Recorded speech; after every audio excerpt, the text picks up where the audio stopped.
व्योमवद्व्याप्तदेहातीतोऽक्षरं ब्रह्म भगवान् पुरुषोत्तमः जनो जानन्निदं सत्यं मुच्यते भवबन्धनात्। श्री स्वामिनारायण भगवाननी जय। अक्षर पुरुषोत्तम महाराजनी जय। गुणातीतानंद स्वामी महाराजनी जय। भगत जी महाराजनी जय। शास्त्री जी महाराजनी जय। योगी जी महाराजनी जय। गुरु हरि प्रमुख स्वामी महाराजनी जय। મેં કીધું બાપા કે તો આપ એવું માનીને સંસ્થા ચલાવો છો? સ્વામી કે એવું મનાય કે ભગવાન જ ચલાવે છે ને તો ભગવાન સાથે લિંક સાચી, પણ એવું મનાય કે હું ચલાવું છું ને તો ભગવાન સાથે લિંક તૂટી અને માણસ ધબ દઈને પડી જાય. એ તો હજુ પત્યું, એ બધી વાત ચાલતી હતી ને એમાં સાહજિક બીજી વાત કરી કે સ્વામી આપને જયારે વાસણ ઉટકતા હતા શાસ્ત્રી મહારાજના વખતમાં આંબલીવાડી પોળમાં, ત્યારે આપને ખબર હતી કે સંસ્થા આટલી મોટી થશે? હવે જયારે આ વાત કાઢીને, કારણ કે સ્વામી આપણે વાસણ ઉટકતા હોય ત્યારે કઈ ખબર હોય? કારણ કે તે વખતે આપણને એમ જ થાય કે આટલા વાસણ આ કરવાનું, આપણે તમને પ્રમુખ પદ આપે અને વાસણ લગાડી દે. શાસ્ત્રી મહારાજે સ્વામીને ભેટમાં વાસણ આપ્યા હતા અને જોડે કોઈ સેવક પણ નહીં. એટલે હજુ તો આ સ્વામી પ્રશ્ન જવાબ પ્રશ્ન બદલ્યો આપણે કે બાપા તે વખતે તમે વાસણ ઉટકતા હતા તે વખતે તમને તો ખબર જ હશે કે સંસ્થા આટલી મોટી થવાની છે, પણ આટલી મોટી સંસ્થા, ત્યારે સ્વામી શું કે જો સમજો અત્યારે માણસ પાસે પણ એવી શક્તિ આવી ગઈ છે કે એક જગ્યાએ બેઠો બેઠો આખી દુનિયામાં ધંધા ચલાવી શકે. સમજી ગયા? અહીંયા બેઠો હોય સ્વામી કે આમ ફોન કરે ને ત્યાં ચાલે ને અહીંયા ચાલે ને આમ ચાલે ને બધું ગોઠવેલું હોય, માણસ પોતે આવું ચલાવી શકે. તો સ્વામી કે શાસ્ત્રી મહારાજે, યોગી મહારાજે એવું મશીન ગોઠવી દીધું ને કે એની જાતે સંસ્થા ચાલે છે. એમાં પણ પોતે યશ નથી લેતા. શાસ્ત્રી મહારાજ, યોગીજી મહારાજે એવું ગોઠવી દીધું છે કે એની જાતે આપમેળે સંસ્થા ચાલ્યા જ કરે છે. એવું સ્વામી બોલવા લાગ્યા. સ્વામી કે આપણે કાંઈ કરતા નથી, કાંઈ કરવું પડતું પણ નથી. એ જયારે વાત ચાલતી હતી ને એમાં નારાયણચરણ સ્વામી આવ્યા અને કે બાપા હવે છે ને 12:30 થઈ ગયા છે, જમવાનો સમય થઈ ગયા, તો આપ ઉભા થાવ. સ્વામી ખડખડાટ હસવા લાગ્યા. સ્વામી કે જો જમવાનું પણ આપણે યાદ કરવું પડ્યું, એ પણ ભગવાન યાદ કરાવે છે. આ એક્ઝેક્ટ હું શબ્દ કહું છું કારણ કે આ બહુ નાનો પ્રસંગ છે પણ આખી જિંદગીની છે ને શૈલી આમાં આવી જાય છે. સ્વામી કે એ આપણે યાદ કરાવવું પડ્યું. જો ભગવાને યાદ કરે, બધું ભગવાન ઉપર છોડાવે ને સ્વામી કે એની જાતે જ ભગવાન બધું ચલાવે છે. હવે પછી નાનચંદ સ્વામીને ઉભા કર્યા. હું થોડોક દૂર ઉભો હતો તો એકદમ સ્વામી નજીક આવ્યા. હવે સ્વામી છે ને કુણી પકડી, મને હજુ સ્પર્શ યાદ છે. આમ કુણી, પછી બીજો હાથ ઉપરો પકડ્યો, પછી આમ હાથ વાળ્યો. સ્વામી કે આ હાથ વળ્યો ને એ પણ ભગવાને જ વાળ્યો છે.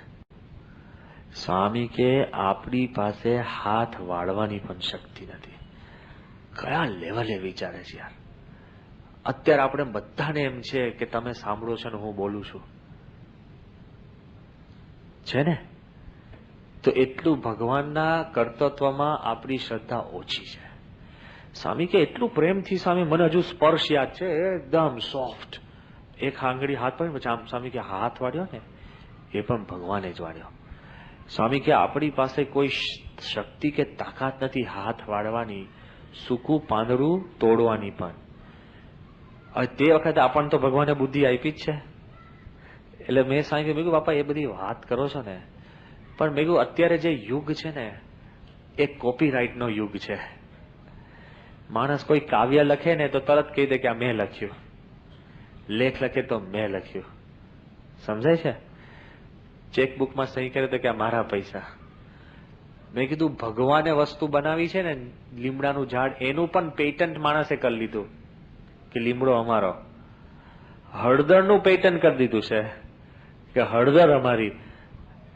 બાપે હળદર ઉગાડી છે, થઈ તો ક્યાં નહીં, કોને એને રૂટ શોધ્યું છે? હળદર તો ક્યાં નહીં ચાલુ આવી છે, આપણા જન્મ પહેલાની. પણ હળદર મારી જો. એટલે મેં એવું કીધું, મેં કહ્યું બાપા આ કોપીરાઇટ પેટન્ટનો જમાનો છે. ભગવાને બનાવેલી વસ્તુ પણ માણસ એમ કે છે કે મેં બનાવી, તો ભાઈ પોતાની તો ક્યાં છોડવાનો છે માણસ? સમજી ગયા? અને તે વખત સ્વામી બોલ્યા, સ્વામી લઘુ કરવા જતા હતા.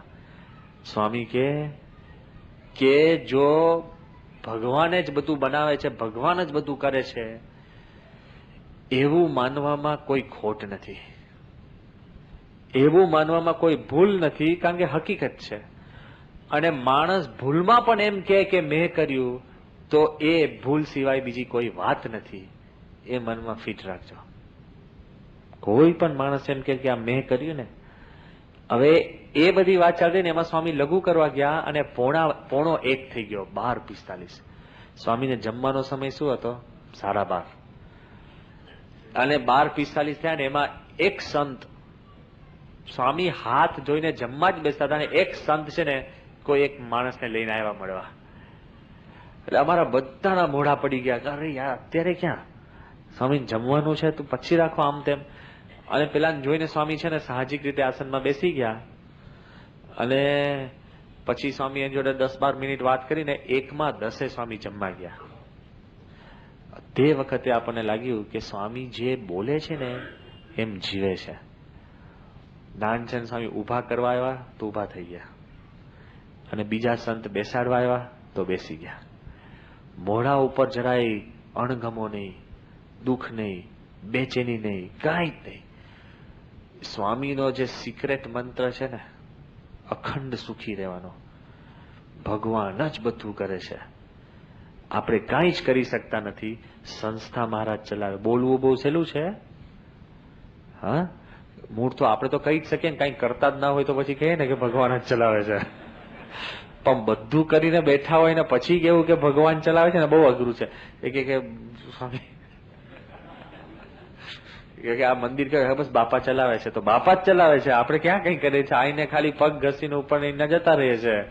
હા, કોને ચિંતા છે અહીંયા ઇલેક્ટ્રિસિટીનું બિલ કોણ ભરતું હશે? કોને ચિંતા છે?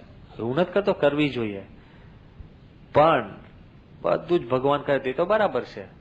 પણ તમે કંઈક કર્યું હોય ત્યારે, ગુણાત્યાન સ્વામી દ્રષ્ટાંત આપ્યું ને કે ગુણાત્યાન સ્વામી ને સંતો એક કામમાંથી પસાર થતા હતા, અને તે વખતે બધા ખેડૂતો હતા, અને તે વખતે જે બહુ જ સારો પાક થયો હતો, અને પાક વ્યવસ્થિત થયો એટલે સંતો બધો પાક જોતા જાય અને એકદમ રાજી થકા પેલા ખેડૂતોને કીધું કે વાહ, કે આજે વખતે ભગવાને આપના ઉપર મહેર કરી, સારામાં સારો પાક કર્યો છે.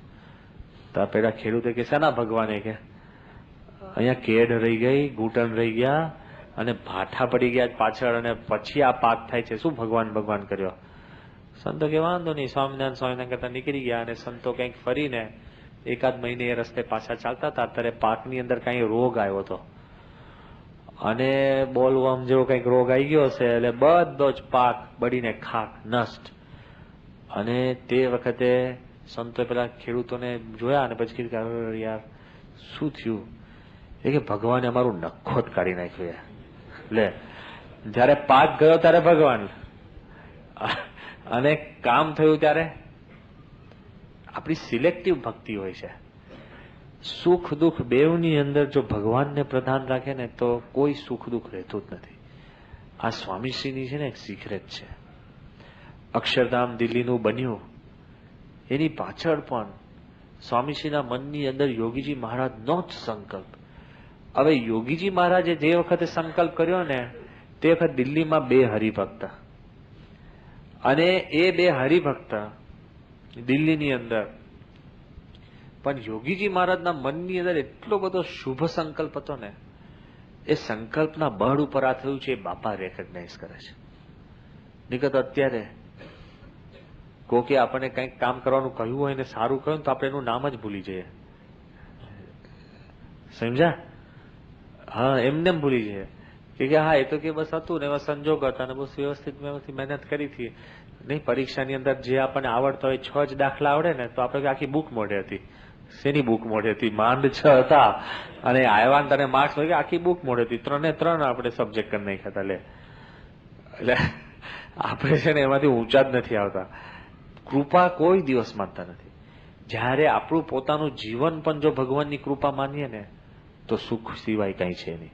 સ્વામીશ્રીનો આપણને દિલ્હીમાં અનુભવ થયો કે પહેલા અમારા બધાના મનમાં એમ, સ્વામીશ્રીને જયારે અમે મળ્યા ને ત્યારે આપણે સ્વામી બાપાને કહીએ કે બાપા પેલા આમ કીધું પેલા આમ કીધું. ક્યાં સુધી લોકોની કલ્પના છે. એક NS રાજારામ, બેંગ્લોરના બહુ જ મોટા વૈજ્ઞાનિક, નાસાના સાયન્ટિસ્ટ, એને અમને પત્ર લખીને કહ્યું કે સ્વામી હું અંકુરવાટ ગયો ને અને તે વખતે કેમ્પુચિયાની અંદર 12 કિલોમીટરની અંદર પથરાયેલું મંદિર છે. કેટલું? 12 કિલોમીટર. અમે સંતો જયારે એ જોવા ગયા હતા ને તો સવારના 7 વાગે અમે પહોંચ્યા. સાંજના 4 વાગ્યા સુધી તો કોઈએ છે ને પાણી પીવાનું ભૂખ કોઈને લાગી જ નથી. એટલું પાવરફુલ તમને લાગે, ચારે બાજુ આખું આમ તેમ. અને આ માણસ તો બહુ જ મોટો વૈજ્ઞાનિક છે, ભારતીય સંસ્કૃતિ પર ઘણી બધી પુસ્તકો લખી છે. એને મને ત્યાંથી એક કાગળ લખ્યો કે જયારે હું અંકુરવાટની અંદર મેં પ્રવેશ કર્યો ને, આખી દુનિયાની એક અજાયબી ગણાય છે એ કે તે વખતે મને અક્ષરધામના ચિત્રના ભણકારા વાગવા લાગ્યા. એ કે જેમ અત્યારે અહીંના લોકો એવું કે છે કે આ અંકુરવાટનું જે મંદિર છે એ મંદિર દેવતાઓ આવીને બનાવી ગયા છે, કારણ કે કોઈની શક્તિ નથી અત્યારે કે આ મંદિર બનાવી શકે. એ કે મને લાગે છે કે આજથી 200 વર્ષ પછી લોકો એમ કહેશે કે અક્ષરધામ ઉપરથી દેવતા આવીને બનાવી ગયા છે, કે પણ મનુષ્યનું આ કામ નથી. વૈજ્ઞાનિકના મનમાં આવા વિચારો અને તરંગો ઉભા થાય છે કે ઇટ્સ ઇમ્પોસિબલ કે you can't make something like Akshardham. આટલું બધું પાવરફુલ, સારામાં સારું આ કામ આ તે, કોઈની એવી તાકાત નથી. હવે વિચાર કરજો કે ભલા માણસો સ્વામી પાસે આવે ને ત્યારે સ્વામીશ્રી પાસે આવીને આવી અંતરથી પોતે આવી વાત કરતા જ હોય છે. કોઈ પણ, બધાના મનમાં એવું હોય છે કે એ લોકોના મનમાં એમ ભાવના થાય કે કોઈ આ કામ કરી જ ન શકે. પણ સ્વામીશ્રી પાસે જેવા આવે ને, સ્વામી પ્રથમ વાત શું કરતા, બધાનો અનુભવ છે. स्वामी की तो हमारे गुरु योगी जी महाराज का संकल्प था तो उसने ये संकल्प किया. और पर स्वामी शू के योगी जी महाराजे आम एक्शन કરીને કીધું કે અહીંયા જ મંદિર કરું છું. હવે એ જે ફોટો છે ને એક્શન વાળો, એ તો અમે મૂક્યો છે, પણ સ્વામી કે યોગી મહારાજે આમ કરીને બતાવ્યું છે કે અહીંયા જ મારે મંદિર કરવું છે. હવે યોગીજી મહારાજ આ જમીન ઉપર આવ્યા હતા? હા, તે વખતે આ જમીન પર ત્યાં દિવસ કાંઈ જ નહીં, પણ બાપાના દિલમાં એટલી બધી પોતાના ગુરુ માટે ભક્તિ છે ને. જેમ યોગીજી મહારાજની કેવી ભક્તિ હતી કે ભાવનગરમાં યોગીજી મહારાજ જમાડવા ગયા થાળ કુબેરભાઈ બધાને લઈને, અને પછી પડદા બંધ કર્યા. યોગીજી મહારાજ 1 2 3 4 5 થાળ ગાયા, અને જેવા પડદા ખોલ્યા અને ઠાકોરજી થાળ જમી ગયા. અને બધા જ કહેવાય, ઓહો બાપા તમારો ભક્તિભાવ, તમે આપે થાળ ગાયા ને ભગવાન સાક્ષાત થાળ જમી ગયા. તો યોગી બાપાએ શું કીધું ખબર છે કે ગુરુ કોની આજ્ઞાથી અમે આવ્યા હતા? શાસ્ત્રી મહારાજની આજ્ઞાથી અમે આ થાળ ગાવા આવ્યા હતા, એટલે ભગવાન થાળ ગમી ગયા. નીકળ અમે ગાઈએ અને ક્યાં જમે? આપણે કે તો રોજ જમે છે. આજે તમે જોયું, જરાક કઈક થયું હોય ને તો આખી જિંદગીની ક્રેડિટ લઈ લે. એકાદ વાર એ કીધું રોજ જમે છે, આજે તમે જોયો. કેટલું બધું આપણા મનમાં જે દંભ છે ને, એ સત્કર્મની અંદર પણ માણસ દંભ છોડતો નથી. સાચું જ છે તોય દંભ કરે એમાં. અને ભગવાન અને સંત છે ને, એનું દિલ એટલું પવિત્ર. તો સ્વામી એટલી બધી વાર કીધું, પછી અમે જ સ્વામી કીધું બાપા આ તમે છે ને અમને બ્રેઇન વોશ કરી નાખ્યા. સ્વામી કે કેમ? તમે જે આવે ને પછી યોગીમાનો સંકલ્પ ક્યાં કરો છો? એટલે હવે અમે કહેતા થાય કે ભાઈ આ યોગીમાનો સંકલ્પ. બાપા કે હવે તમે બરાબર સમજ્યા. પાછી એ તો છોડતા જ નથી. સાંગે હવે તમે સાંગે કેટલી વાર લાગી અમને તમને સમજાવતા. લે હવે યોગી મહારાજના વખતમાં જો આ મંદિર થયું હોત ને તો અત્યારે ભાદરાનું ને એવું બધું નાના મંદિરો ને એ જ કેપેસિટી હતી આપણી. ખ્યાલ આવ્યો ને? પણ આ પ્રમુખ સ્વામીના મનની અંદર, દિલની અંદર જે શક્તિ છે ને, જાયન્ટ, બધું જ જાણે છે, બોલે નહીં, પણ ભલ ભલા સ્વામીશ્રીની પાસે આવે ને તેના અંતરની અંદર એવી ભાવના થાય જ છે. દિલ્હી અક્ષરધામના તો તમને ઘણા બધા બીજા બધા પ્રસંગો તો ખબર છે જ, પણ રામકૃષ્ણ મિશનના જીતાત્માનંદ સ્વામી આવ્યા હતા. અને જીતાત્માનંદ સ્વામી આમ બધું જોયું, એ પણ પાછા બહુ ને ફ્રી માઇન્ડેડ અને પાવરફુલ, પોતે વૈજ્ઞાનિક, ભારત દેશ વતી એ પોતે કોન્ફરન્સમાં જાય. એમને જયારે આખું આ જોયું ને, અક્ષરધામ ને બધું, એ પહેલા છે ને એમની જોડે ગાઈડની અંદર આપણે આમને મૂક્યા હતા, આપણે રાજીવ દાસ, એ પાછી બંગાળી છે, એટલે એ ભેગા ગાઈડમાં હતા. અને પછી જયારે આમ થોડાક બેઠા હતા ને રૂમમાં, ત્યારે એમણે પૂછ્યું આ રાજીવ દાસને, એ કે તું બંગાળી જ? પેલો કે હા. એટલે બંગાળી ભાષામાં શરૂ કરીને વાત. તો કે તો તું સ્વામિનારાયણ થઈ ગયો? તો પેલા કે સંપૂર્ણ સ્વામિનારાયણ. કે હું સ્વામિનારાયણ, મારે પત્ની સ્વામિનારાયણ, મારી દીકરી સ્વામિનારાયણ, એટલે બધા અમે પૂજા કરીએ છીએ સવારના પોરમાં. પછી પેલા તો આખું શરૂ કરી દીધું. પૂછ્યું તો એક જ પ્રશ્ન, પણ બટન દબાઈ ગયું. આખી કથા એને શરૂ કરી દીધી પોઝિટિવલી. પછી બીજા એક પંજાબી, આપણે બંગાળી બેઠા હતા, એને પેલા કંઈક બંગાળી ભાષામાં કંઈક પૂછ્યું કરીને કંઈક, એટલે પેલા એ કંઈક જવાબ આપ્યો, હું બાજુમાં જ હતો. એટલે પેલો કે ના હોય, એકદમ આશ્ચર્યચકિત થઈ ગયો. એટલે એને શું પૂછ્યું હતું કે તું બંગાળી છે? તો પછી બંગાળીઓ તો છે ને રામકૃષ્ણ મિશનની અંદર આપણને ખબર છે કે વિવેકાનંદ અને રામકૃષ્ણ પરમહંસ પણ માછલી તો ખાતા હતા, બરાબર ને? કારણ કે બંગાળીની આખી પ્રથા છે, એ લોકો પ્રમાણે ખાતા હશે. એટલે પેલા એમ પૂછ્યું કે તું ભાઈ માછલી ખાય છે? તો પેલા શું કીધું કે લસણ ડુંગળી પણ નથી ખાતો. તો આ લોકોને એકદમ અસર થઈ ગઈ કે આ સ્વામિનારાયણનું આવું કેટલું બધું તંત્ર છે કે કોઈ પણ આપણે ત્યાં આમાં છે ને ગર્વ લેવા જેવી વાત છે. સમાજ તો જે કે એની ચિંતા ના કરતા, કોકે એટલે લસણ ડુંગળી પણ તમને છોડાઈ દીધી. જે કોઈ તમે ક્રિયા કરો ને એને સિન્સિયરલી ફોલો કરો ને તો તમને એનું ફળ મળે છે. સમજ્યા? જે કોઈ ક્રિયા તમે કરો એને સિન્સિયરલી તમે ફોલો કરો ને છેક મૂળ સુધી, તો તમને ફળ મળે. પણ જો તમે અડધી અડધી કોઈ પણ ક્રિયા અડધી અડધી કરો, તમને કોઈ કે તમારું આ ઘર છે એની નીચે છે ને તેલના કુવા છે, ઓઇલ વેલ, બરાબર? તો તમે રાહ જો કે ઘરને મઢવાનું, શું કરો? હા, ઝૂંપડું બાંધીને તોડી નાખવાનું. પણ પેલા એવું કીધું હોય કે 100 ફીટે ઓઇલ નીકળશે. તમે 10 જગ્યાએ 10-10 ફૂટના કુવા ખોદો તો ચાલે? 100 ફૂટ ખોદ્યા ને, 10 જગ્યાએ 10-10 ફૂટના, 100 ફૂટ તો માટી કાઢી બારે. પણ rather than 10 wells of 10 feet, one well of 100 feet achieves the result. એમને ઉપર છલો સત્સંગ કર્યા જ કરે બધા, નહીં કે દરેક મંડળમાં જઈ આવે, દરેક પ્રદક્ષિણ, દરેક ફેસ્ટિવલમાં જઈ આવે. પણ જે ઊંડાણથી સત્સંગ કરવાનો ને, કે થોડુંક પૂજા કરે, ભક્તિ કરે, નિયમ ધર્મ પાડે, એ જો કરવાનું થાય ને તો સુખ આવે. એમને ઉપર છેલ્લા સત્સંગી તો બધા જ થઈ શકે એમ છે, ક્યાં વાંધો છે, ખોટ ક્યાં છે? એમને 5 વાર સ્વામિનારાયણ તો બધા બોલી શકે. સિન્સિયરલી થોડાક ઊંડા ઉતરવું પડે. સ્વામીનું કેવું છે? સિન્સિયરલી જે કાંઈ કાર્ય કરે ને, નાનમ નાનું કોઈ કે સૂચન આપ્યું હોય ને, નાનમ નાનું, એ બધું જ સ્વામી છે ને એની જોડે વાતચીત કરે. એક ત્યાં અમેરિકાથી લોયર આવ્યા હતા, અને એ આપણું ત્યાં આગળ એડિસન જે છે ત્યાં ન્યૂ જર્સીમાં પણ અક્ષરધામનો સંકલ્પ કર્યો છે. અને અહીંયા આપણી પાસે 100 એકર જગ્યા, ત્યાં 162 એકર છે. હા, જો જવાનું થશે જ, આપણું જ છે. કોઈ અમેરિકા આમંત્રણ આપતું નથી. આપણે યુગાન્ડા કોણ જાય? હા, મારે ભીખુભાઈ કહેવાનું હતું, અમેરિકાનું આપણને અહીંયા કોઈ બાકી નહીં રહે. કેમ? હા. અને તો એટલે ત્યાં આગળ આખું આપણું છે. ત્યાંનો લોયર આવ્યા હતા. હવે લોયરે કીધું કે સ્વામી, તમે અહીંયા જે અદભુત કામ કર્યું છે, આ બધી જ વાત મારે ત્યાં કરવાની છે, પણ અમારા સિટીની જે મેયર છે ને બાઈ, બહુ માથા ભારે છે. એ બાઈ છેલ્લા 35 વર્ષથી મેયર છે, બિનહરીફ ચૂંટાઈ છે.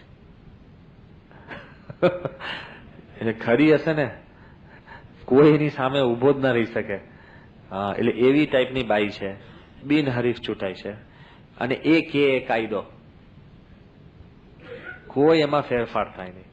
એમાં આપણે અક્ષરધામ બનાવવાનો એવો સ્વામીએ સંકલ્પ કર્યો છે. એટલે તો બહુ જોખમી કહેવાય ને. એટલે આપણે બધા વિચાર કે હવે આને, એટલે પેલા વકીલે સ્વામીને કીધું, એ કે સ્વામી છે ને કે આ તમારી બધી જે વાત છે ને, તો આ બધી વાત છે ને મારે પેલી બાઈને સમજાવવાની છે. તો સ્વામીએ શું કીધું ખબર છે? સ્વામી કે અમારા હૃદયની વાત અમારા મનમાં આવી, અમારા મનમાંથી તારા મનમાં સમજાય, તારા મનમાંથી હૃદયમાં ઉતરે ને તો એ બાઈને સમજાઈ જશે. એટલે પેલો વિચાર લાગ્યો કે આ શું એ સ્વામીએ કીધું. તો પાછો એને સ્વામીએ ઘૂંટાવડાયું. સ્વામી કે અમારા હૃદયની વાત અમારા મનમાં આવે, સમજી ગયા? એટલે મારા હૃદયમાં છે હું બધું જ તને કહી શકું, અને હું તને કહું તું મનથી બધું સમજી શકે. એ સમજીને તું એ માનતો થાય. જ્યાં સુધી તું આ વસ્તુ માનતો નહીં થાય ત્યાં સુધી તું મેયરને સમજાઈ નહીં શકે. તો પેલો કે એની માટે તો મારે સત્સંગી થઈ જવું પડે. તો સ્વામી કે એ જ વાત કરું છું લે. હવે વિચાર કરજો, ક્યાં પેલો લોયર, અને એ તો બધાને આટી ગુટી ખવડાવે એવો હતો. સ્વામીએ એકદમ સાહજિક વાત કરી. હવે એને તો સ્વામીએ વાત કરી, પણ હવે આપણે સમજવાની રહી કે નહીં, કે સ્વામીની દિલની વાત આપણે દિલમાં જો ઉતારી શકીએ ને તો સત્સંગનું આપણને સુખ આવે. બધું જ બધા કરતા હોય, બધા જ વાત. અત્યારે જે સ્વામી આખો માહોલ ઉભો કરી દીધો છે, હમણાં જ તો વાત કરું કે સ્વામીની દયાથી હમણાં વિજયભાઈ પણ ત્યાં હતા, પણ અક્ષરધામમાં, દિલ્હી અક્ષરધામ, અત્યાર સુધી ગાંધીનગર અક્ષરધામ છે એમાં બહુ જ મોટો ઉત્સવ હોય, ક્યાંક હોય તો 32-30 હજાર માણસો આવે, બરાબર. હવે તમને વાત કરું કે જે વખતે અમે અક્ષરધામનું પ્લાનિંગ કરતા હતા લગભગ 4 વર્ષ પહેલા, હવે તો ખાનગી વાત છે જ નહીં, કારણ કે આપણે વિચાર કરતા હતા કે આપણે અક્ષરધામ કરીએ તો એમાં માર્ગ કેવા કરવા, પેસેજીસ કેવા કરવા, કદાચ આપણે અક્ષરધામ કરીએ તો કેટલા માણસો આવશે, વધુમાં વધુ કેટલા આવે, એ બધું પ્લાનિંગ કરવું પડે ને.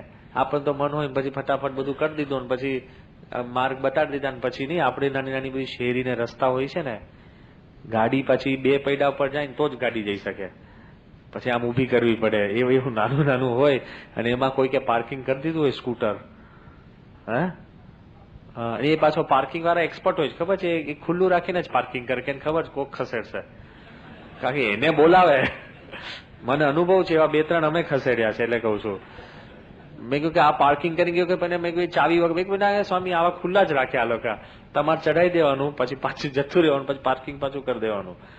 એટલે એ બધું અંદરનું સિટી પ્લાનિંગ, એના રસ્તા, પેસેજવેઝ, કોરિડોર્સ, બધું જ પ્લાનિંગ કરવા માટે કેટલું મોટું રાખવું, 20 ફૂટ 40 ફૂટ શું કરવું, એની માટે 4 વર્ષ પહેલા સ્વામીશ્રી દિલ્હી હતા ને તે વખતે રીતેશ ઘડિયા, નીતિનભાઈ ઘડિયાના ઘરે અમે મીટિંગ ચાલતી હતી. એમાં અમે રવિવારના દિવસે રીતેશ ઘડિયાને છે ને મોકલ્યા હતા કે તું એક કામ કર, જે અહીંના સારામાં સારા સ્થાન છે, ધારો કે ઇસ્કોન મંદિર, બહાઈ સેન્ટર, કે પછી દિલ્હીમાં આપણે આગ્રા, આલ્સો રેડ ફોર્ટ, કે કુતુબ મિનાર, કે જ્યાં ટુરિસ્ટો ઢગલાબંધ આવતા હોય, તો તું બિચારા આપણા 4-5 યુવકો સવારના 6 વાગે કાઉન્ટર લઈને બેસી જાય. કારણ કે પેલા લોકો કોઈ આપણા જેવું તો સાયન્ટિફિકલી ગણતરી કરી જ ના હોય, બધા બોલે કે આટલા આવતા હતા, તો બિચારા કાઉન્ટર લઈને બેસી જાય. ખબર પડી કે રવિવારના દિવસે મેક્સિમમ બહાઈ સેન્ટરમાં છે ને 20 થી 22 હજાર માણસ, 20 થી 22 હજાર માણસ. અમે તો આમ વિચાર, ઓહો 20 થી 22 હજાર માણસ. એટલે તે વખતે રીતેશે સ્વામીને કીધું કે બાપા આ જગ્યાએ આમ આવશે, આ જગ્યાએ આટલા આવે છે, આ જગ્યાએ આટલા આવે છે, બહાઈ સેન્ટરમાં આટલા આવે છે. સ્વામી કીધું તારા બધા આંકડા બંધ કર ને. 4 વર્ષ પહેલા. એટલે કે કેમ? મેં કીધું બાપા બધું ગણીને આવે. સ્વામી કે તમે બધા ગણતા થાકશો એમ બ્રહ્માંડના જીવ અહીંયા આવીને ખેંચાશે. તે વખત અમારા મનમાં હતું કે ઓહો કે 20-22 હજાર માણસ એટલે તો બહુ થઈ ગયું. આ રવિવારે દિલ્હી અક્ષરધામમાં 67,000 પીપલ વર there. 3 ગણું. કોઈ પોસ્ટર નહીં, કોઈ એડ નહીં, કોઈ લખાણ નહીં, કાંઈ નહીં. ને છાપાવાળા આવે ને આપણે બહાર જ રાખીએ છીએ અને કે ફોટા પાડો તો પાર્કિંગમાંથી પાડો. તો બ્રિજ ઉપર જઈને ફોટા પાડે છે. ભગવાને આપણી માટે બ્રિજ ગોઠવ્યો હોય ને એ ટાઈપનું એવું છે આખું. ત્યાં જઈને ફોટા પાડે છે. કોઈ નહીં. આપણે નક્કી જ કર્યું છે કે આપણે એવી રીતના કોઈને કરવું નથી. 67,000 એટલે આપણને લાગે કે ઓહો ક્યાંથી માણસો. અને પિન ડ્રોપ સાયલન્સ. આત્મસ્વરૂપ સ્વામીએ કીધું કે અવાજ નહીં. જે આપણને મેં આગળ વાત કરી હતી કે દિલ્હીના માણસો એકદમ તોડી નાખે ને આ છે ને તે છે, કાંઈ જ નહીં. જેવા અક્ષરધામમાં પ્રવેશ કરે છે ને એટલે માણસના દિલની અંદર કંઈક આધ્યાત્મિકતાનું એવું વાતાવરણ એટલું બધું અંદર આપણે એના એન્વેલપ કરી દે છે ને કે માણસ એકદમ શાંત થઈ જાય. એના મનમાં બીજું કાંઈ નીકળે જ નહીં. ભલભલાના મનની અંદર આવું થાય છે. આગળ વાત કરી હતી કે જયારે મુકેશ અંબાણી આવ્યા આપણા રિલાયન્સ વાળા, આમ તો આવી શકે એમ હતું જ નહીં. એમના મધરે એમને આગ્રહ કર્યો કે તમે આવતું આવ ને આવ જ. તો છેલ્લે 15-20 મિનિટ માટે 20 મિનિટ માટે આવ્યા ને 1.5-2 કલાક. એટલે છેક પ્રાઇમ મિનિસ્ટરની ઓફિસમાં ફોન કર્યો કે આપણી જે મીટિંગ હતી ને રીશેડ્યુલ કરો. લે તો પ્રાઇમ મિનિસ્ટર રીશેડ્યુલ કરી દીધી કે ક્યાં છો.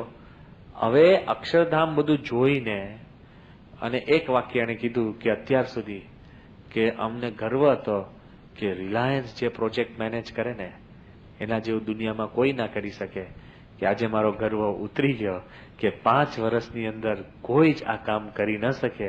એટલે મારે અમારા માણસો લઈને શીખવા આવવું પડશે. લે કેટલું બધું મનની અંદર ભાવના. સ્વામીને પણ એમને વાત કરી એ તો બરાબર, પણ રાતના કંઈક 8:30 વાગે કંઈક પ્રાઇમ મિનિસ્ટરને મળ્યા અને પ્રાઇમ મિનિસ્ટરને મળ્યા પછી સીધો ફોન આવ્યો એ કે હજુ તો પ્રાઇમ મિનિસ્ટરનો મળ્યો ને પ્રાઇમ મિનિસ્ટરને કીધું કે કેમ મોડા થયા. એ કે હું અક્ષરધામ હતો. તો પ્રાઇમ મિનિસ્ટરે પહેલું વાક્ય એવું કીધું કે I have never seen such a beautiful temple and complex in my whole life. એ કે મેં મારી જિંદગીની અંદર આટલું સુંદર મંદિર ને જગ્યા જિંદગીમાં જોઈ નથી.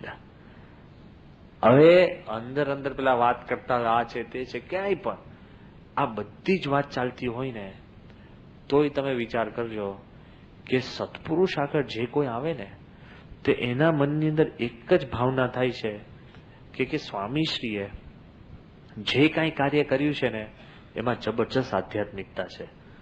પણ સ્વામી શું કે છે ખબર? એક જ શબ્દ કે અમારા ગુરુ યોગીજી મહારાજે આ અક્ષરધામનો સંકલ્પ કર્યો, એ સંકલ્પના લીધે આ કામ થયું. આટલું બધું બાપા કે છે પણ આપણને મનાય છે? કારણ કે આપણે છે ને ક્રિયા શક્તિમાં માનીએ છીએ. જો સંકલ્પ શક્તિમાં માણસને વિશ્વાસ હોય ને તો આપણા શાસ્ત્રમાં તો એવું જ લખ્યું છે કે ભગવાને ખાલી સંકલ્પ જ કર્યો કે સૃષ્ટિ થાય અને એના સંકલ્પથી આખી સૃષ્ટિ થઈ છે. ઊંધું જુઓ કે આધ્યાત્મિકતાની તાકાત શું છે કે એવો સંકલ્પ તાકાત વાળો હોય ને તો ભગવાનના સંકલ્પે સૃષ્ટિ થઈ શકતી હોય તો યોગીજી મહારાજના સંકલ્પે અક્ષરધામ થઈ શકતું. કેમ કે આધ્યાત્મિક શક્તિની એ તાકાત છે. સામાન્ય મનુષ્ય પણ સંકલ્પ કરે ને, આ યુવાનો માટે જ વાત કરું છું, કોઈ પણ મનુષ્ય એક સામાન્ય સંકલ્પ કરે ને એ સંકલ્પને જો તમે પકડી રાખો ને, કેટલો તમારા મનની અંદર ટકાવી શકો છો ને તો એ સંકલ્પ તમને ટકાવે. સમજી ગયા? કે અત્યારે તમે અમદાવાદની શહેરી ઉપર રિલીફ રોડ ઉપર નીકળો ને તો બધાને છે ને મહાન બનવાનો સંકલ્પ છે.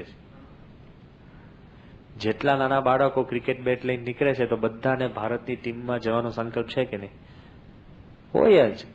આપણે બુઢા થઈ જાય ને નહીં, નાના હવે સુઈ જાય ને સ્વપ્નમાં પછી આપણે રમીએ જ છે, ટીમમાં જ રમીએ જ. પછી એના ટીમમાં હવે 70 વર્ષથી ક્યાં ટીમમાં જવાના છે? તોય તમે આમ થઈ જાવ કે આપણે જઈને કંઈક જીતાડી દીધા કે કંઈક થયું. પણ જોજો, there is a saying in English કે everybody dreams of becoming great, but he who holds on to his great dreams becomes great.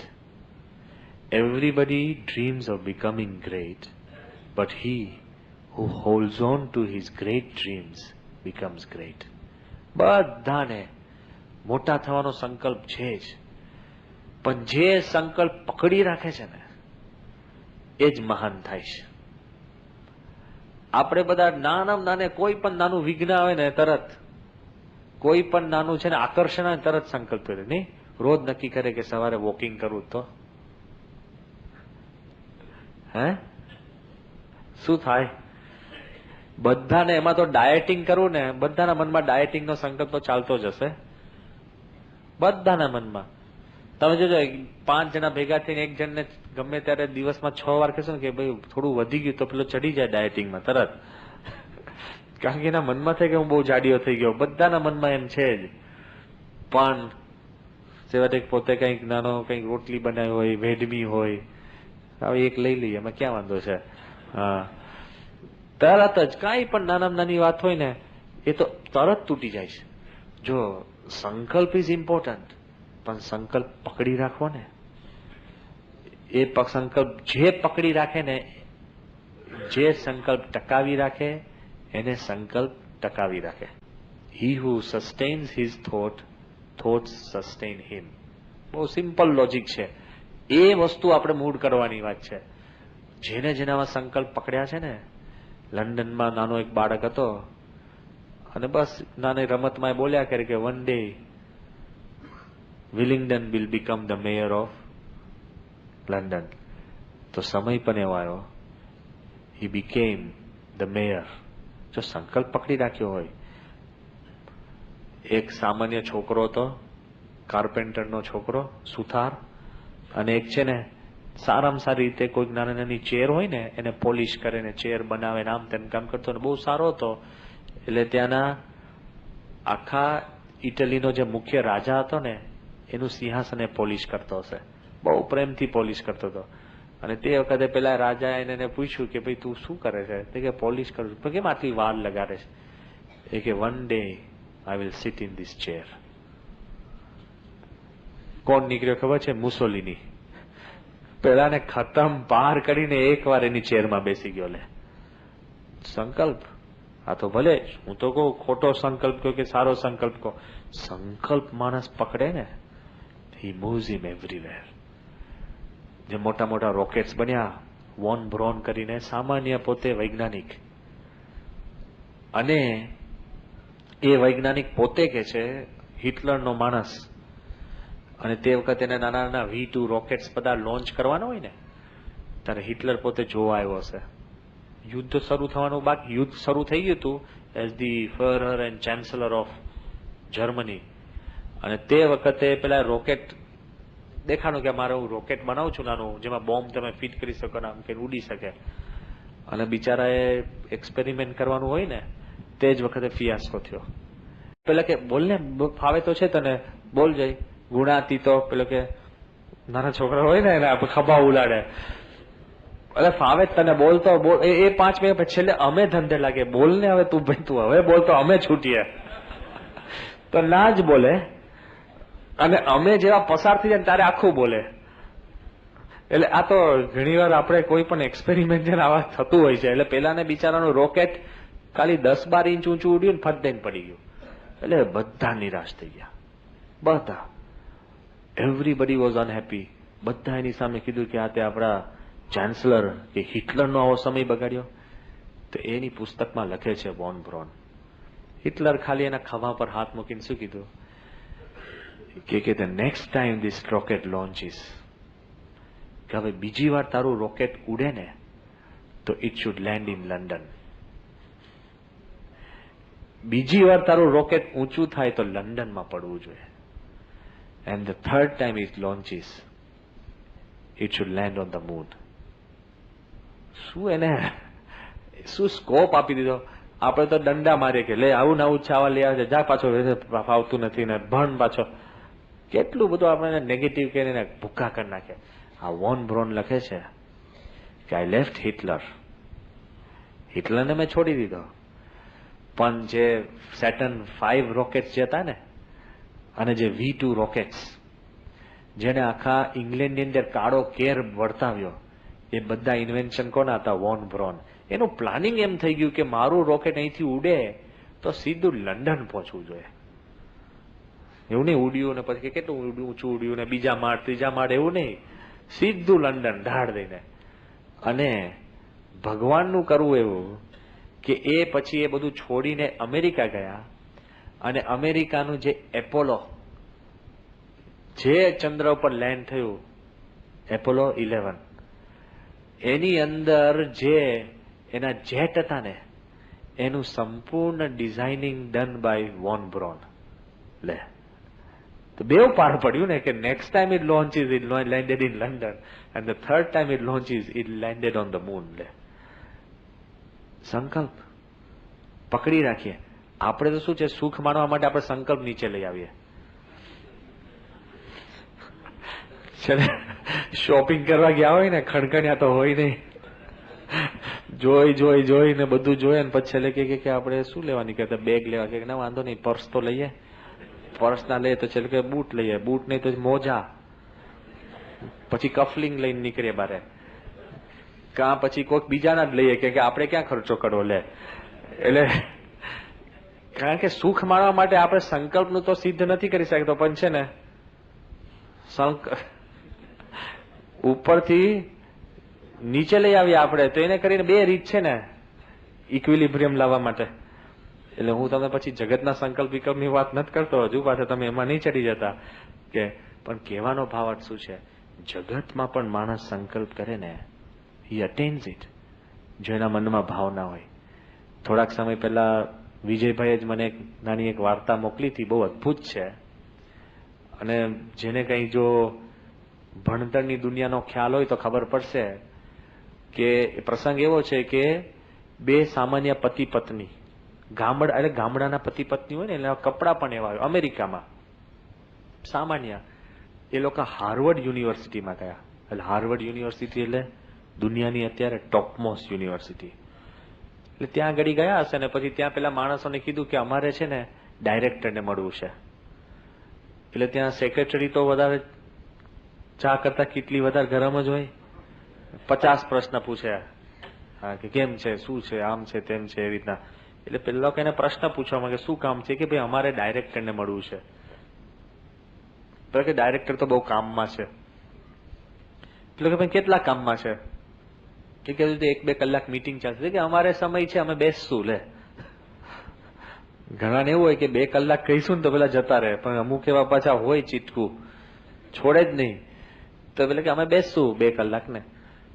તો પેલા એવું કીધું કે વાંધો નહીં, તો 2 કલાક 3 કલાકે પેલો ડાયરેક્ટર બારે ના નીકળે. એટલે ડાયરેક્ટરે એવો મેસેજ પહોંચાડ્યો કે પેલા ભાઈ ગયા તો હું બારે નીકળું, કારણ કે એ ભરાઈ ગયો હતો અંદર. ઘણી વાર તમે અમને શોધતા હો તો અમારી આવી હાલત થાય. પેલા કે શું કરે છે, હજુ છે જ. હા, આપણે નહીં, મહારાજનો જ પ્રસંગ છે અને દાદા ખાચરનો જ પ્રસંગ છે. એમાં થયું શું પછી એ પ્રસંગ પછી કહીશું, જવા દો, તો પછી વાયામ નીકળી જવાય એવું. તો પેલા લોકો ત્યાં બેઠા જ રહ્યા. એટલે પેલા એવું કીધું સેક્રેટરીએ કે આ છે ને ગામડાના લોકો છે, સામાન્ય માણસો છે, અને કે એને કઈ બહુ સેન્સ હોય નહીં. એટલે કે તમે 2 મિનિટ બહાર આવો, એની જોડે વાત કરી લો. એટલે એ લોકો નીકળી જાય, નીકળે, હું એની આગળ બેઠો છું, તમારે વગર જશે નહીં. એટલે પેલો ડાયરેક્ટર તો રોફમાં બહાર નીકળે ને, કોનો? હાર્વર્ડનો. હા, હર્ટ કરીને સીધો બહાર નીકળ્યો. અને એને પહેલેથી નક્કી જ કર્યું હતું કે આ માણસ નથી બરાબર. પેલા કઈ કીધું કે અમારે થોડુંક કામ હતું. તે કે શું કામ હતું? એ કે અમારે થોડુંક છે ને સ્મારક બનાવવું છે. એ કે શેનું સ્મારક? એ કે અમારો છોકરો 1 વર્ષ માટે તમારી આ યુનિવર્સિટીમાં ભણ્યો છે, હાર્વર્ડ, અને જોગાનું જોગ એક્સિડન્ટમાં પોતે મરી ગયો છે. એટલે 1 વર્ષ ભણ્યો, પણ એટલા બધા વખાણ કરતો હતો ને યુનિવર્સિટીના, હાર્વર્ડ. તો કે એટલા બધા વખાણ કરતો હતો, એટલે અમને એવું લાગ્યું કે એની મૃત્યુના નિમિત્તે અમે કંઈક અહીંયા સ્મૃતિ સ્મારક કરીએ. એટલે પેલો હસવા લાગ્યો કે અરે ભાઈ, હાર્વર્ડના તો એવા કેટલાય છોકરા મરી જાય છે, અને બધાના અમે સ્મૃતિના સ્મારક કરવા જઈએ તો અહીંયા તો એક મોટું ગ્રેવયાર્ડ થઈ જાય, ખબર પડે, કબ્રસ્તાન જેવું થઈ જાય. એટલે કે અમારે કે એવું બધું અમે સ્મૃતિ કરતા, એ કે ના પણ સ્મૃતિ માટે અમારે કંઈક બનાવવું હોય. એ કે પણ તમે શું બનાવશો? એકદમ સામાન્ય ગામડાના લોકો લાગે, બે પતિ પત્ની. એટલે પેલા કીધું કે તમારે કંઈક અહીંયા બિલ્ડિંગ કે કંઈક, એ કે તમને ખબર છે હાર્વર્ડના બિલ્ડિંગો અંદર માણસો, વસ્તુ, સાધન તો બાજુ પર રહ્યા, હાર્વર્ડનો બિલ્ડિંગ તમારે બનાવવા હોય ને તો અમારા બિલ્ડિંગનો જ ભાવ છે ને $7 મિલિયન છે, $7 મિલિયન છે. એટલે તરત જ પેલી પત્નીએ છે ને એના પતિનો હાથ પકડ્યો. એ કે જો એવું જ હોય તો કે આપણે જ આપણા દીકરા માટે કંઈક સ્મૃતિમાં કંઈક બનાવીએ. એમ કરીને બે નીકળી ગયા અને એ બે છે ને સ્ટેનફર્ડ યુનિવર્સિટી બનાવી.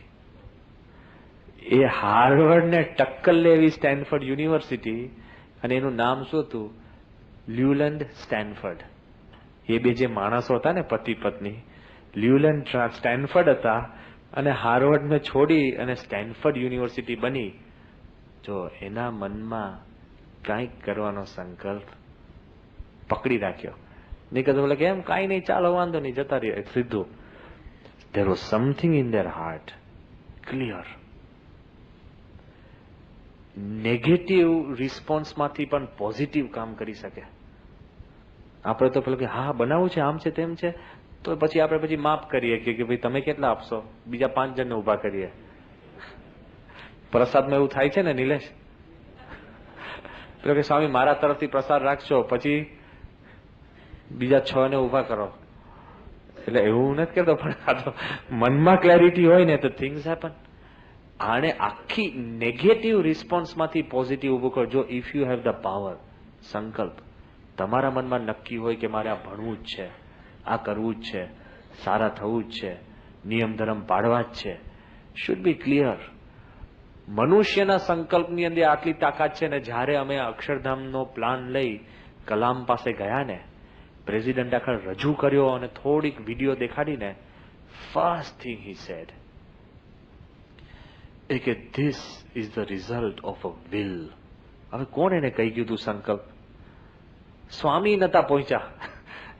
કલામ સાહેબને કોઈ અમારામાંથી અમે વાત નથી કરી કે યોગી માનો સંકલ્પ હતો. એ કે it is a result of a will, it is an epitome of a human will. અને તો જ આ બની શકે, એ સિવાય કોઈ કાળે બને. અને પછી એને કીધું ઇટ્સ ગોડ્સ વર્ક, ભગવાનનું કામ છે. એટલી બધી એને તાકાતથી વાત કરી. શીલા દીક્ષિત બાઈ, ત્યાંના ચીફ મિનિસ્ટર, એને તો મનમાં હળહળતું લાગે કે હું જે રાજ્યની ચીફ મિનિસ્ટર, એમાં મને કશામાં આમંત્રણ નહીં લાગે કે નહીં. મહિલા મંડળના પ્રોગ્રામમાં આવ્યા, બધું એને જોયું. જોયા પછી જયારે એનો ઇન્ટરવ્યુ લેવાતો હતો ને, ત્યારે કોકે એને ઇન્ટરવ્યુમાં પ્રશ્ન પૂછ્યો કે તમને લાગે છે કે આ બધું છે તો કેવું લાગે છે તમે પ્રમુખ સ્વામી વિશે? હવે એને પ્રમુખ સ્વામીને એવા દર્શન પણ નથી કર્યા, નજીકથી તો નહીં, દૂરથી પણ નહીં, પૂજામાંય નહીં, ક્યાંય નહીં. તો એનું એક વાક્ય જે બોલી ગયા ને એકદમ સાહજિક રીતે, એ કે the amount of work that has been done here and the sheer spirituality, કે I feel Swami is God on this earth. કોણ? શીલા દીક્ષિત. આ શબ્દ છે, the Swami who has inspired this has to be God on this earth. આ પૃથ્વી પર ભગવાન જો કોઈક તમારે જોવા હોય તો પ્રમુખ સ્વામીમાં તમે જોઈ લો, જેને સ્વામીના હજુ દર્શન કર્યા નથી ને આવી ભાવ ઉત્પન્ન થાય કાર્ય જોઈને એકદમ. એટલે માણસના મનમાં જો એના મનમાં શુદ્ધ ભાવના હોય, એટલે મનુષ્યના સંકલ્પમાં આટલી શક્તિ હોય તો શુભ સંકલ્પ છે ને એમાં શક્તિ ઝાઝી હોય. કારણ કે આપણા બધા સંકલ્પ છે ને પોતાના માટે છે. ભણવું કોના માટે છે? પોતાના માટે. કમાવું કોના માટે છે? પોતાના માટે છે. પેલાને પણ યુનિવર્સિટી બાંધવી તો કોના માટે હતું? પોતાના માટે, પોતાનું નામ અમર રહે. એવા સંકલ્પ પણ ભગવાન પૂરા કરે છે. હું એમ કહું છું તો શુભ સંકલ્પ છે ને એ ભગવાન ખુદ જ પૂરા કરે. પેલામાં તો તમારે મહેનત કરવાની હોય, પણ જો માણસ શુભ સંકલ્પ કરે, શુભ સંકલ્પ એટલે બીજા માટેના સંકલ્પ, અડીખમ રાખવો પડે. આપણા બધાના મનમાં રહે કે ભગવાન બીજા સુખી કરે, પણ એ છે ને એકદમ કેઝ્યુઅલી બોલતા હોય, નહીં ન કહેવાય, આમ ખાલી એમને એમ કહેવા માટે. પેલા કે કેવું છે, કે બહુ સારું છે, કેવું છે એ રજીસ્ટર ના થયું હોય, અને તમે સારું છે ને એ બોલી ગયા હોય એ પેલા નહીં રજીસ્ટર ના થયું હોય. નહીં, આમ બરોબર અડધું પાર્ટીમાં એવું જ ચાલતું હોય છે. આ તમે લગ્નમાં જશો ને, કારણ કે એક તો પેલા લગ્ન વાળા છે ને 50 જણને બોલે, 500 જણને બોલાયા હોય, અને હા હલો હલો, અને તમને લાગે કે પાછા તમે તૈયાર થઈને જાઓ, પછી કોઈ સ્વામી હું ન જાઉં તો ખોટું લાગે.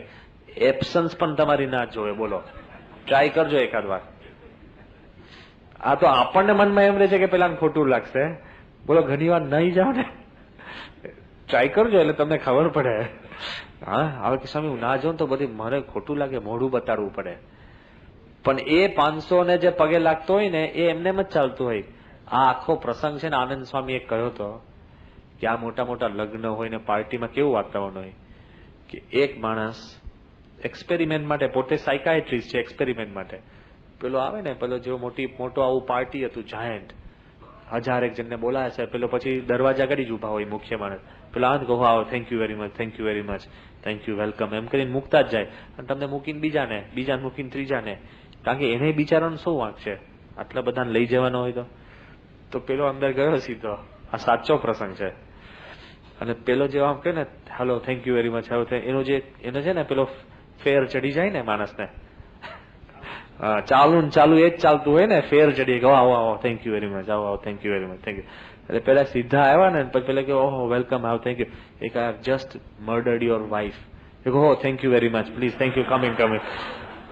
એટલે કદાચ સાચું હોય, પણ પેલાને છે ને પેલો કે પેલા રેજીસ્ટર જ નથી થતું હું શું બોલું છું. Thank you very much, welcome welcome, thank you very much, ચડી ગયો પેલો કે હું મેં આવો એક્સપેરિમેન્ટ 4-5 જગ્યાએ કર્યો છે, તો પેલો કે થેન્ક યુ વેરી મચ જ ચાલે છે, તમે કરતા નહીં પાછા. પણ તમે કદાચ નહીં જાઓ ને તોય તમારી ગેરહાજરી પૂરશે નહીં. કે હા ભાઈ તમે આવ્યા હોત તો સારું, તો કે ભાઈ હવે આવું તો વાંધો નહીં. પણ ઘણી વાર આપણા મનમાં એવું રહેતું હોય છે. પણ બીજા માટે સંકલ્પ કરીએ ને, બીજા માટે નિસ્વાર્થ રીતે, તો ભગવાન ખુદ પોતે એ મહેનત કરતા હોય છે. સ્વામી અમને કહ્યું હતું કે આ દિલ્હી અક્ષરધામ બને છે ને, એ દેવતાઓ આવીને પણ કામ કરી જશે. દેવતાઓ આવીને પણ કામ કરી જશે. જ્યારે સ્વામીને અમે વાત કરી કે સ્વામી પેલા વૈજ્ઞાનિક એવું લખ્યું છે કે ભવિષ્યમાં એ લોકો એમ માનશે કે મનુષ્યનું આ કામ નથી, દેવતાઓનું જ છે, ત્યારે સ્વામીએ શું કીધું ખબર? સ્વામી કે શ્રીજી મહારાજના સંકલ્પે અક્ષર મુક્તો અને દેવતાઓ જ આ કામ કરે છે, આપણે કાંઈ જ કામ કરતા. એટલે એ રીતે પણ સાચું છે. એના અંતરમાં સુખ શાંતિ માટે ભગવાન જ બધું કામ કરે છે. લેશ માત્ર એના મનની અંદર કોઈ જ શંકા નથી. એ સિક્રેટ ઓફ હેપીનેસ છે કે આપણો હાથ પણ ભગવાન હલાવે છે, તમે સાંભળો છો પણ ભગવાનની દયા, અમે બોલીએ છીએ પણ ભગવાનની દયા. એ મનમાં દ્રઢ રાખીને આપણે જો જીવન જીવશું તો તમામ દુઃખો આપણા શમી જશે. એ આજના દિવસે પ્રાર્થના.